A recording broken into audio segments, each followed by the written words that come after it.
ಈ ವಿಡಿಯೋದಲ್ಲಿ ಚಾಣಕ್ಯರ ನೀತಿ ಮತ್ತು ಬುದ್ಧಿವಂತಿಕೆಯ 3 ಮುಖ್ಯ ಕಥೆಗಳಿವೆ. 1. ರೈತನ ನಿಟ್ಟುಸಿರು. 2.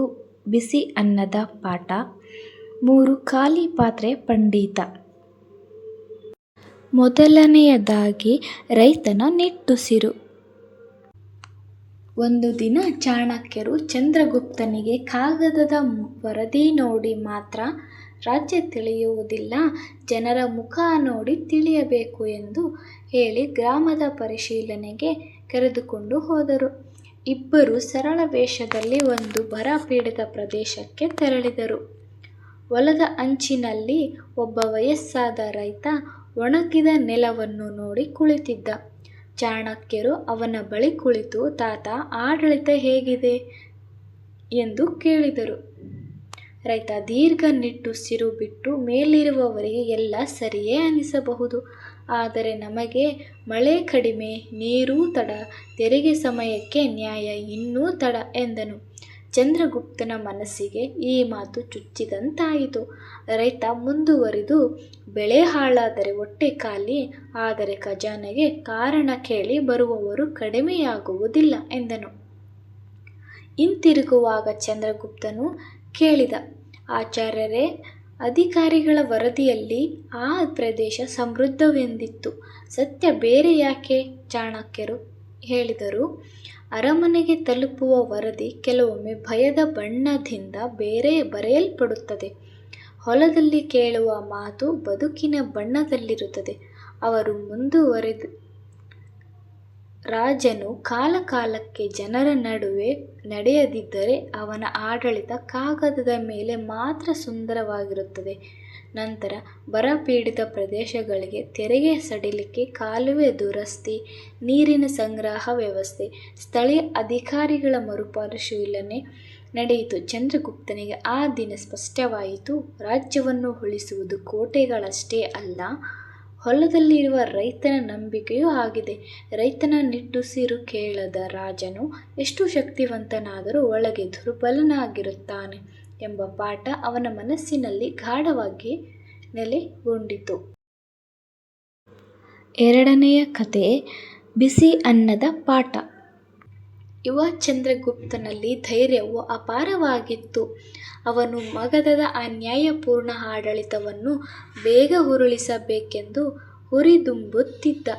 ಒಂದು ದಿನ ಅವನು ಚಾಣಕ್ಯರಿಗೆ, ಆಚಾರ್ಯರೇ, ನೇರವಾಗಿ ಪಾಟಲಿಪುತ್ರದ ಮೇಲೆ ದಾಳಿ ಮಾಡೋಣ, ರಾಜನನ್ನು ಸೋಲಿಸಿದರೆ ರಾಜ್ಯವೇ ನಮ್ಮದು ಎಂದನು. ಚಾಣಕ್ಯರು ತಕ್ಷಣ ವಿರೋಧಿಸಲಿಲ್ಲ. ಕೆಲವು ದಿನಗಳ ಬಳಿಕ ಅವರು ಅವನನ್ನು ಗ್ರಾಮಾಂತರ ಪ್ರದೇಶಕ್ಕೆ ಕರೆದುಕೊಂಡು ಹೋದರು. ಒಂದು ದಿನ ಮನೆಯ ಹೊರಗಡೆ ನಿಂತಿದ್ದಾಗ ಒಳಗೆ ತಾಯಿ ತನ್ನ ಮಗನಿಗೆ ಬಿಸಿ ಅನ್ನವನ್ನು ನೀಡುತ್ತಿದ್ದಳು. ಹಸಿದ ಬಾಲಕನು ಮಧ್ಯಭಾಗದ ಅನ್ನಕ್ಕೆ ಕೈ ಹಾಕಿ ಬೆರಳುಗಳು ಸುಟ್ಟುಕೊಂಡ. ತಾಯಿ ಅವನನ್ನು ಗದರಿಸಿ, ಎಷ್ಟು ಬಾರಿ ಹೇಳಲಿ, ಅನ್ನವನ್ನು ಅಂಚಿನಿಂದ ತಿನ್ನಬೇಕು, ಮಧ್ಯಭಾಗ ಬಿಸಿ ಇರುತ್ತದೆ ಎಂದಳು. ಚಾಣಕ್ಯರು ಮೌನವಾಗಿ ಆ ಮಾತನ್ನು ಕೇಳಿ ಮುಂದೆ ನಡೆದರು. ಸ್ವಲ್ಪ ದೂರ ನಡೆದ ಬಳಿಕ ಅವನು ಚಂದ್ರಗುಪ್ತನತ್ತ ನೋಡಿ, ಈಗ ಹೇಳು, ಪಾಟಲಿಪುತ್ರದ ಮೇಲೆ ನೇರ ದಾಳಿ ಮಾಡಬೇಕೇ ಎಂದು ಕೇಳಿದರು. ಚಂದ್ರಗುಪ್ತನ ಮುಖದಲ್ಲಿ ಅರ್ಥೋದಯ ಕಂಡಿತು. ಚಾಣಕ್ಯರು ವಿವರಿಸಿದರು, ಪಾಟಲಿಪುತ್ರ ಬಿಸಿ ಅನ್ನದ ಮಧ್ಯಭಾಗದಂತೆ. ಮೊದಲು ಗಡಿ ಭಾಗದ ಪ್ರದೇಶಗಳು, ಸಣ್ಣ ಕೋಟೆಗಳು, ಬೆಂಬಲದ ರಾಜರು, ಜನಮನ, ಆಹಾರ ಸರಬರಾಜು, ಗುಪ್ತಚರ ಜಾಲ ಇವನ್ನೆಲ್ಲ ಹಿಡಿಯಬೇಕು. ಮಧ್ಯಭಾಗಕ್ಕೆ ಕೊನೆಯಲ್ಲಿ ಹೋಗಬೇಕು. ಚಂದ್ರಗುಪ್ತನು ತಲೆಬಾಗುತ್ತಾ, ನನ್ನ ಉತ್ಸಾಹಕ್ಕೆ ನಿಮ್ಮ ತಂತ್ರ ಅಗತ್ಯ ಎಂದನು. ಚಾಣಕ್ಯರು ಹೇಳಿದರು, ಧೈರ್ಯವಿಲ್ಲದೆ ಜಯವಿಲ್ಲ, ಆದರೆ ತಂತ್ರವಿಲ್ಲದೆ ಧೈರ್ಯ ಒತ್ತಿ ಉರಿಯುವ ಕೆಂಡದ ಮೇಲೆ ಕೈ ಹಾಕಿದಂತೆ. ಈ ಘಟನೆಯ ನಂತರ ಚಂದ್ರಗುಪ್ತನ ತರಬೇತಿಯಲ್ಲಿ ಯುದ್ಧವಿದ್ಯೆಯ ಜೊತೆಗೆ ಕಾಲಜ್ಞಾನ, ಸಂಪನ್ಮೂಲ ನಿರ್ವಹಣೆ ಮತ್ತು ಕಾಯುವ ಶಕ್ತಿ ವಿಶೇಷ ಸ್ಥಾನ ಪಡೆದವು. ಸಾಮ್ರಾಜ್ಯ ಕಟ್ಟುವುದು ಕತ್ತಿಯಿಂದಷ್ಟೇ ಆಗುವುದಿಲ್ಲ, ಹೊಟ್ಟೆ ಸುಡುವುದೇ ಅನ್ನ ತಿನ್ನುವ ಜಾಣ್ಮೆಯಿಂದಲೂ ಆಗುತ್ತದೆ ಎಂಬ ಪಾಠ ಅವನಿಗೆ ಸಿಕ್ಕಿತು. ಇನ್ನು ಮೂರನೆಯ ಕಥೆ, ಖಾಲಿ ಪಾತ್ರೆಯ ಪಂಡಿತ. ತಕ್ಷಶಿಲೆಗೆ ಒಮ್ಮೆ ಪ್ರಸಿದ್ಧ ಪಂಡಿತನೊಬ್ಬ ಬಂದಿದ್ದನು. ಅವನು ಎಲ್ಲೆಡೆ ತನ್ನ ಜ್ಞಾನಕ್ಕೆ ಮಿತಿಯಿಲ್ಲ ಎಂದು ಹೇಳಿಕೊಂಡು ತಿರುಗುತ್ತಿದ್ದ. ಗುರುಕುಲದ ಯುವ ವಿದ್ಯಾರ್ಥಿಗಳು ಅವನ ಮಾತಿಗೆ ಮರುಳಾಗಿ ಅವನ ಪಾಂಡಿತ್ಯ ಕೇಳಲು ಸೇರಿದರು. ಸಭೆಯಲ್ಲಿ ಯಾರೇ ಮಾತನಾಡಲಿ ಅವನು ತಕ್ಷಣ ಮಧ್ಯ ಮಾತನಾಡಿ, ಇದು ನನಗೆ ಗೊತ್ತು, ಇದಕ್ಕಿಂತ ಆಳವಾದ ಅರ್ಥ ನಾನು ಹೇಳುತ್ತೇನೆ ಎಂದು ತನ್ನ ಪ್ರಾಬಲ್ಯ ತೋರಿಸುತ್ತಿದ್ದ. ಅವನ ಜ್ಞಾನದಲ್ಲಿ ಹೊಳಪು ಇದ್ದರೂ ವಿನಯದ ಕೊರತೆ ಸ್ಪಷ್ಟವಾಗಿತ್ತು. ಚಾಣಕ್ಯರು ಅವನನ್ನು ನೇರವಾಗಿ ವಿರೋಧಿಸಲಿಲ್ಲ. ಬದಲಿಗೆ ಮುಂದಿನ ದಿನ ತಮ್ಮ ನಿವಾಸಕ್ಕೆ ಆಹ್ವಾನಿಸಿದರು.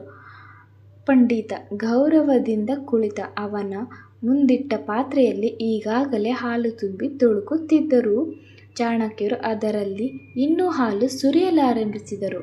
ಹಾಲು ಹೊರಗೆ ಚೆಲ್ಲಿತು.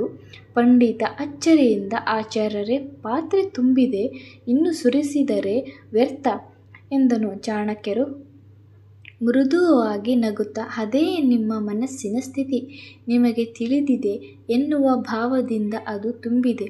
ಹೊಸದನ್ನು ಸ್ವೀಕರಿಸಲು ಜಾಗವಿಲ್ಲ. ಜ್ಞಾನಿಯ ದೊಡ್ಡ ಲಕ್ಷಣ ತಿಳಿದಿರುವುದಲ್ಲ, ಇನ್ನೂ ತಿಳಿದಿರುವುದಕ್ಕೆ ಜಾಗ ಬಿಡುವುದು ಎಂದರು. ಪಂಡಿತ ಮೌನಗೊಂಡು ಕೆಲವು ಕ್ಷಣಗಳ ಬಳಿಕ ತಲೆ ತಗ್ಗಿಸಿ, ತನ್ನಲ್ಲಿ ಪಾಂಡಿತ್ಯ ಇದೆ ಎಂದುಕೊಂಡೆ, ಆದರೆ ಕಲಿಯುವ ಖಾಲಿತನ ಕಳೆದುಕೊಂಡಿದ್ದೇನೆ ಎಂದು ಒಪ್ಪಿಕೊಂಡನು. ಚಾಣಕ್ಯರು ಹೇಳಿದರು, ತುಂಬಿದ ಪಾತ್ರೆ ಚೆಲ್ಲಬಹುದು, ಖಾಲಿ ಪಾತ್ರೆಯೇ ತುಂಬಬಹುದು. ಈ ಘಟನೆ ನಂತರ ಪಂಡಿತನ ವರ್ತನೆ ಬದಲಾಯಿತು. ಅವನು ಉತ್ತರ ಹೇಳುವುದಕ್ಕಿಂತ ಪ್ರಶ್ನೆ ಕೇಳಲು ಕಲಿತನು.